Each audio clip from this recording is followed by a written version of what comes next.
I softened my reactions. I stopped asking certain questions because I already knew the answers would disappoint me. I became very good at keeping the peace, even when it cost me my voice.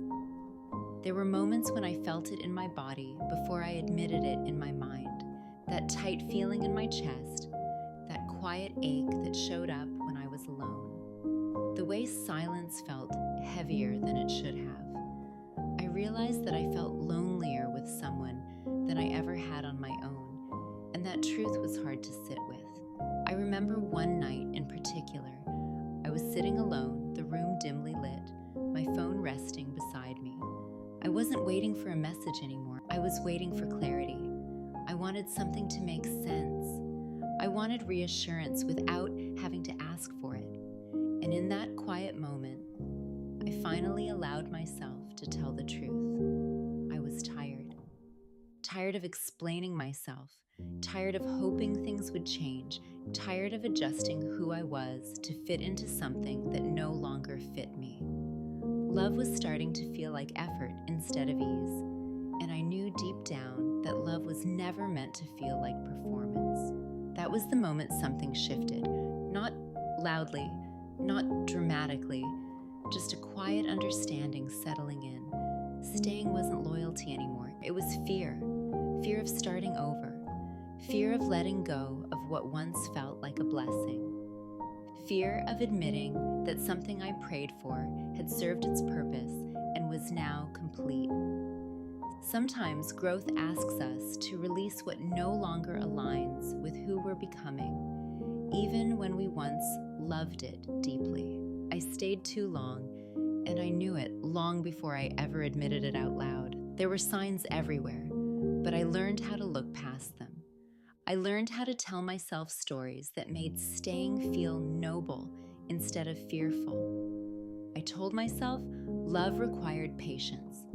I told myself that timing was the issue, not effort. I told myself that if something once felt right, then it was worth waiting for it to feel that way again. In the beginning, it was easy.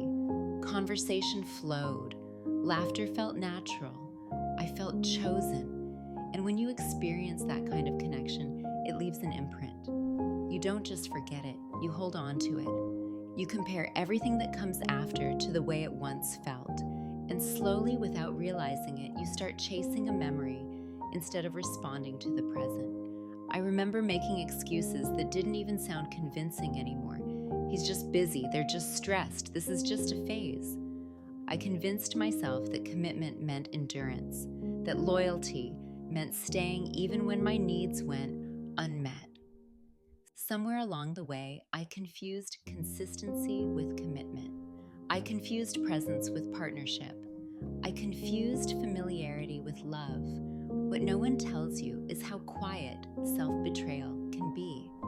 It doesn't feel dramatic. It doesn't feel explosive. It feels reasonable. It feels patient. It feels like telling yourself you can wait a little longer. It feels like shrinking just enough to avoid conflict. It feels like choosing peace on the outside while slowly losing it on the inside. I didn't wake up one day and decide to stay too long. It happened one choice at a time. Leaving didn't happen all at once. It happened slowly in small decisions that added up. I stopped over-explaining. I stopped reaching first.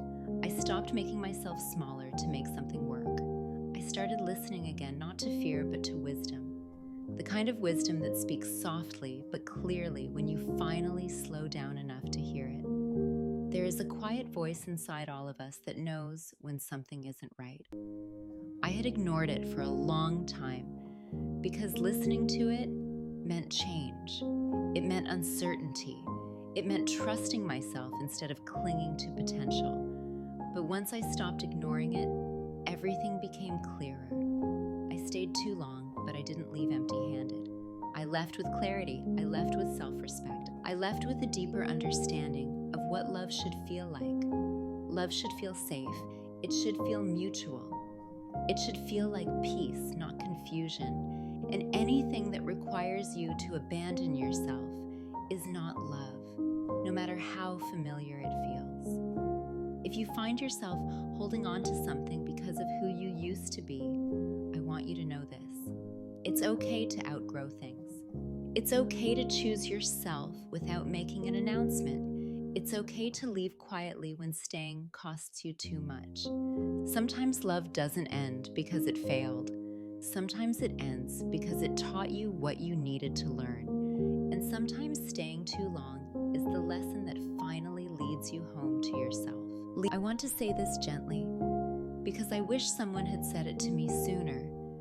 Just because something feels familiar does not mean it is safe. Just because you've invested time does not mean you owe more of yourself. And just because you once prayed for something does not mean you are required to stay when it no longer brings peace.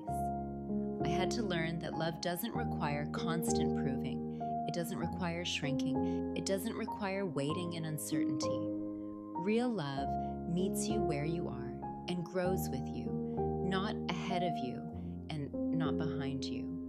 If you're listening to this and something inside you feels seen, I want you to trust that feeling. That quiet recognition is not weakness, it's wisdom. And sometimes the bravest thing you can do is admit that you're ready for something healthier, even if you don't know what it looks like yet. You're not behind, you're not broken, you're becoming. And becoming often requires releasing what no longer fits.